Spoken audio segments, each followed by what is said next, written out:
I was sitting in my lawyer's office when I saw my name on documents I'd never signed. My brother had sold our family restaurant chain, the one we'd built together over 15 years, and I had no idea until that moment.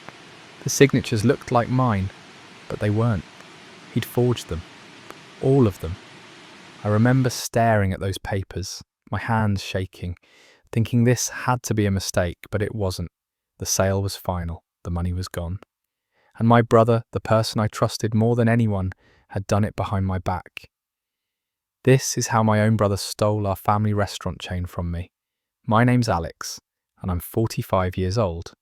Up until last year, I was the co-owner of a restaurant chain that my brother Marcus and I built from the ground up.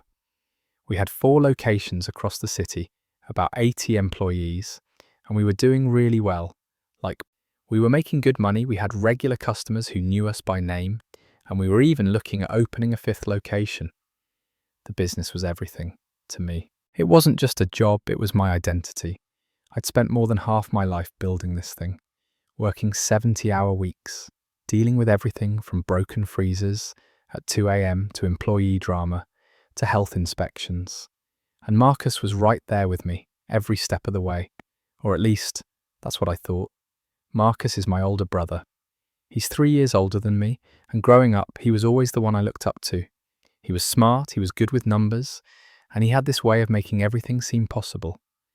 When we were kids, he'd protect me from bullies. When we were teenagers, he'd help me with homework. And when we decided to go into business together, I trusted him completely. I mean, why wouldn't I? He was family. He was my brother. And for years, that trust paid off. We built something amazing together. But here's the thing I learnt the hard way. Family doesn't mean automatic trust in business. And sometimes the person you trust most is the one who can hurt you the worst. Back then, I had no idea that saying yes to going into business with Marcus would eventually cost me everything. I never thought I'd need to protect myself from my own brother. Our parents ran a small Italian restaurant when we were kids. It wasn't fancy, just a little place with maybe 15 tables, red checkered tablecloths, and the best lasagna in town. Marcus and I grew up washing dishes, bussing tables, and learning how to make pasta from scratch. It was hard work, but I loved it. There was something about the energy of a restaurant, the way people came together over food, that just felt right to me.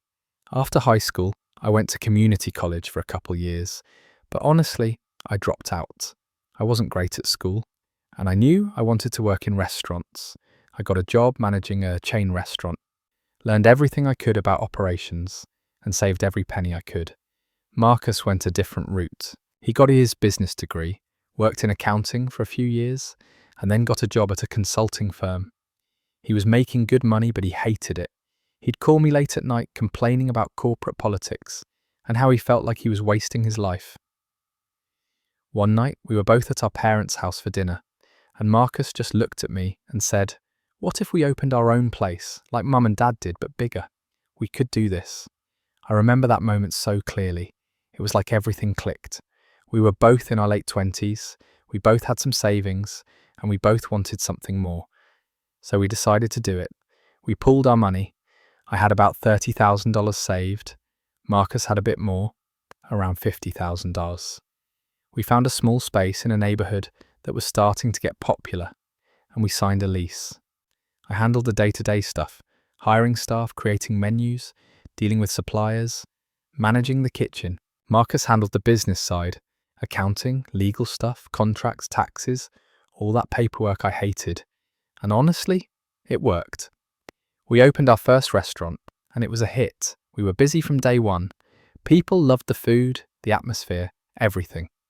Within 2 years, we were profitable enough to think about expanding. That's when we opened our 2nd location, then our 3rd, then our 4th. By the time we hit our 10-year anniversary, we had 4 restaurants, about 80 employees, and we were pulling in over $3 million a year in revenue. It was insane. Marcus and I were closer than ever during those years. We'd have late-night planning sessions, talking about the future, dreaming about what we could build. We celebrated every milestone together, first profitable month, first million in revenue, every new location opening. He was my best friend, my business partner, and my brother all rolled into one. But here's where I made my first mistake. I let Marcus handle everything financial and legal. I mean, he was better at it than me, right? He had the business degree. He understood contracts and taxes and all that stuff. So I just trusted him. I'd sign things when he asked me to, without really reading them. I figured if Marcus says it's fine, it's fine. There were little red flags looking back. Times when I'd ask him about our finances and he'd be vague. "We're doing fine, don't worry about it," he'd say. Or I'd ask to see a contract and he'd say, "I'll send it to you later," and then forget. But I never pushed. I didn't want to seem like I didn't trust him. And honestly, I was busy running the restaurants. I didn't have time to dig into every financial document. The biggest red flag came about a year before everything fell apart. We were talking about restructuring the business, something about tax benefits, and making it easier to expand.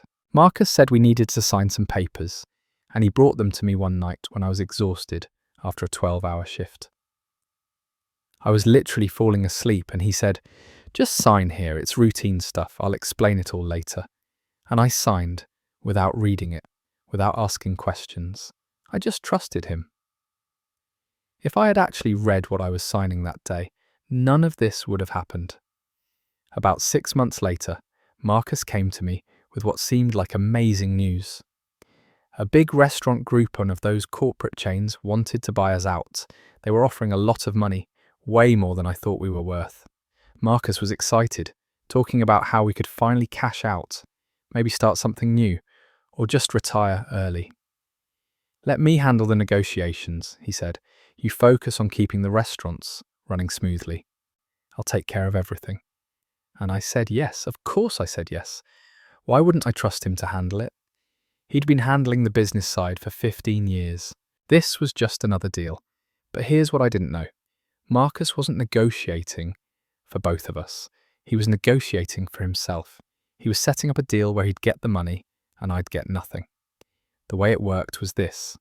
Marcus had restructured the business ownership. Remember those papers I signed without reading? So that technically he had more control. And then when the sale went through, he forged my signature on the final sale documents. He made it look like I'd agreed to everything, like I'd signed off on the deal. I had no idea any of this was happening. I was still running the restaurants, thinking we were in the middle of negotiations. I'd ask Marcus how things were going, and he'd say, "Still working on it, these things take time," and I believed him. Then one day, I got a call from our lawyer. Not Marcus's lawyer, our lawyer, the one we'd used for years. He said he needed to see me immediately, and he sounded serious. So I went to his office. That's when I saw the documents. The sale papers, with my signature on them. Except I'd never signed them. I'd never even seen them. "When did you sign these?" the lawyer asked me. "I didn't," I said. "I've never seen these papers before in my life." The lawyer looked at me, and I could see the pity in his eyes. "Alex," he said, "the sale went through 3 weeks ago. The money's been transferred. The restaurants belong to the new owners now." I felt like I was going to throw up. 3 weeks? The sale had happened 3 weeks ago, and I didn't even know. How was that possible? I called Marcus immediately. He answered on the first ring, like he was expecting my call. "What did you do?" I asked him. My voice was shaking. "Alex, calm down," he said. "We talked about this. You agreed to the sale. I never agreed to anything. I never signed anything. You forged my signature." There was a pause. Then Marcus said, "You were stressed. You don't remember signing."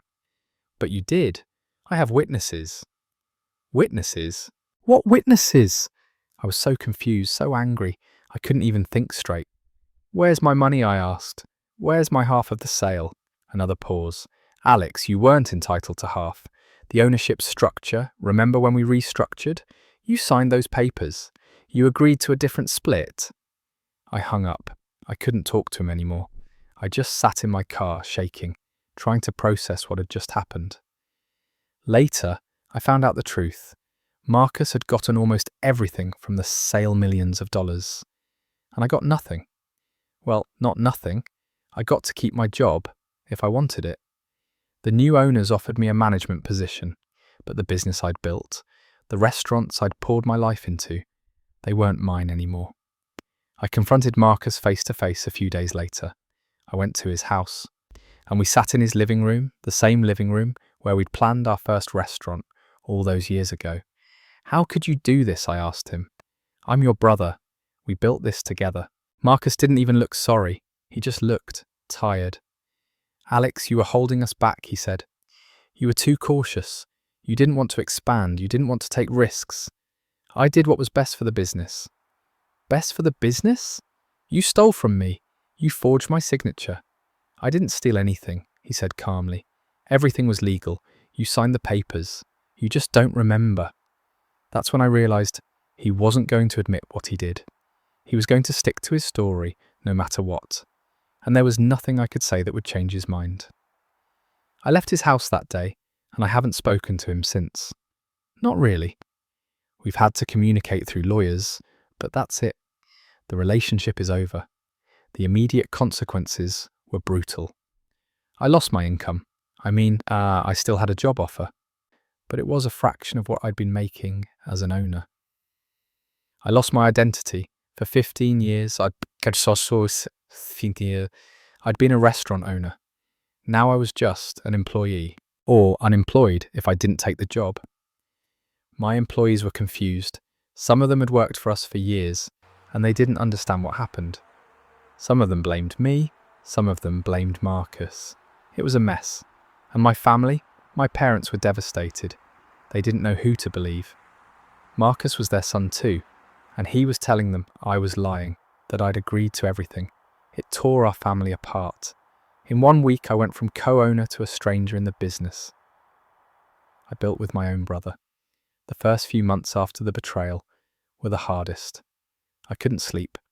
I'd lie awake at night, going over everything in my head, trying to figure out what I could have done differently. I felt stupid. I felt naive. I felt like I'd let myself down. Financially, I was in a bad place.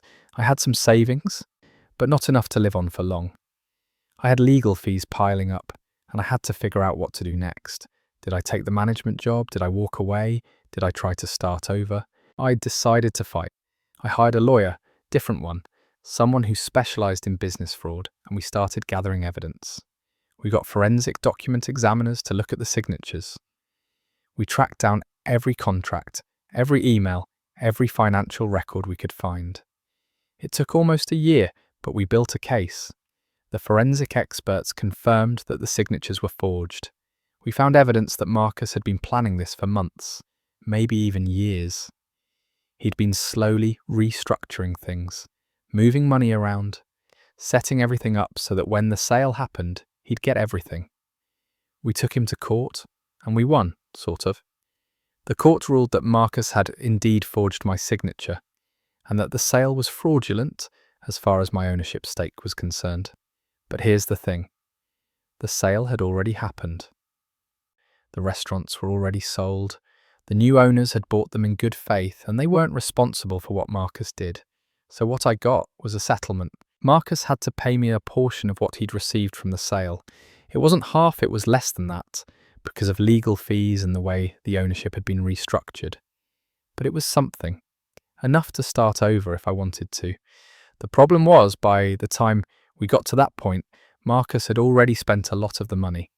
He'd bought a new house, new cars, invested in other businesses. So even though the court ordered him to pay me, actually getting the money was a whole other battle. We're still fighting about that, honestly. It's been 2 years and I still haven't gotten everything I'm owed. But at least I got something. And more importantly, I got validation. The court confirmed what I already knew. Marcus had betrayed me. He had forged my signature. He had stolen from me. That mattered. It didn't fix everything, but it mattered. The personal fallout was harder to deal with than the financial stuff. My relationship with Marcus is completely destroyed. We don't talk.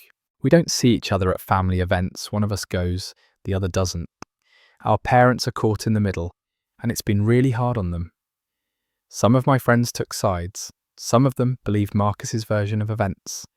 Some of them just didn't want to get involved. I lost friendships over this. I lost family relationships.